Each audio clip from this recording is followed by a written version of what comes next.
Bonjour, Ludovic Leclerc, votre analyste pour belgianinvestor.be. Voici une vidéo de briefing de ce mercredi 24 juillet. Alors nous allons passer rapidement tous nos actifs en revue. Voyons le CAC 40. Alors le CAC 40 cette semaine nous a fait une séance baissière suite à contact avec la zone des 3952.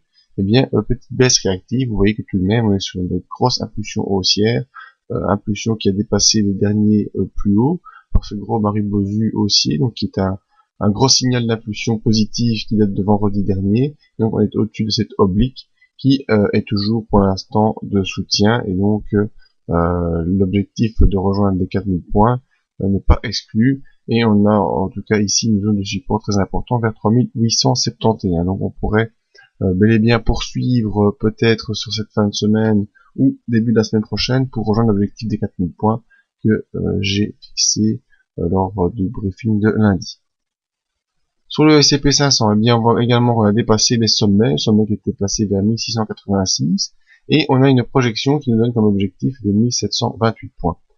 Cette séance de mardi est également une petite séance baissière, après la belle montée de ces dernières semaines, et on a une zone de support très importante au niveau des 1669, mais également des 1686, qui était le plus haut, le dernier plus haut du mois de mai. Et bien, on a ici cette zone de support également, mais la vraie zone de support se situe plutôt ici vers les 1670 points. Donc une petite consolidation pourrait se faire vers ces niveaux, mais l'objectif aussi reste également vers les 1728. Alors sur l'euro-dollar, vous avez prévenu que lors du briefing, eh bien, on était face à une impulsion haussière qui pourrait se poursuivre, et l'objectif est situé vers les 1,33.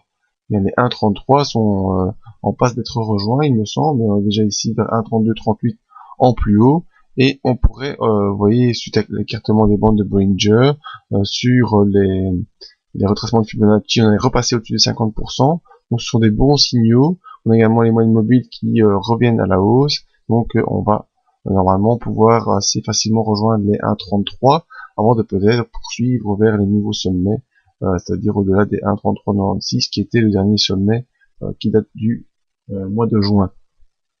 Alors tout ça pour conséquence de tirer un peu les métaux précieux comme l'argent. Vous voyez la grosse accélération ici du mois de juillet, donc du 22 de lundi, confirmée mardi par cette bougie, malgré si elle se présente en forme de bougie baissière, et bien on voit que l'attaque baissière a été rejetée vers les points les plus hauts, donc c'est une bonne idée pour une poursuite.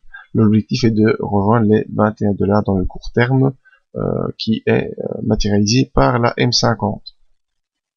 Alors l'or, c'est très intéressant sur l'or parce que mon objectif était situé pour cette semaine vers 1327, c'est-à-dire le pullback de l'enfoncement de cette résistance ici, l'enfoncement qui s'est fait au mois de juin. Eh bien, je voulais rejoindre cette résistance pour faire un pullback. Eh bien, je ne pensais pas que ça allait aller aussi vite. En effet, dès lundi, on est venu au-dessus de cette zone de résistance, au-dessus d'un M50, et encore mardi soir, eh bien, on confirme une poursuite haussière.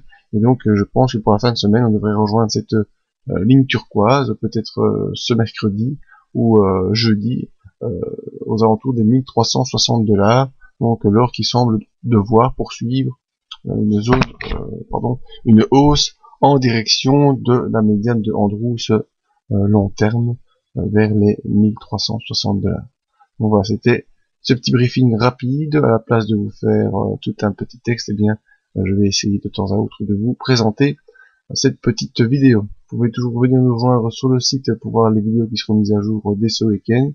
Et si vous voulez des aides à l'investissement, venez profiter de notre promo entre le 15 juillet et le 15 août. Merci à tous et à demain pour un nouveau briefing.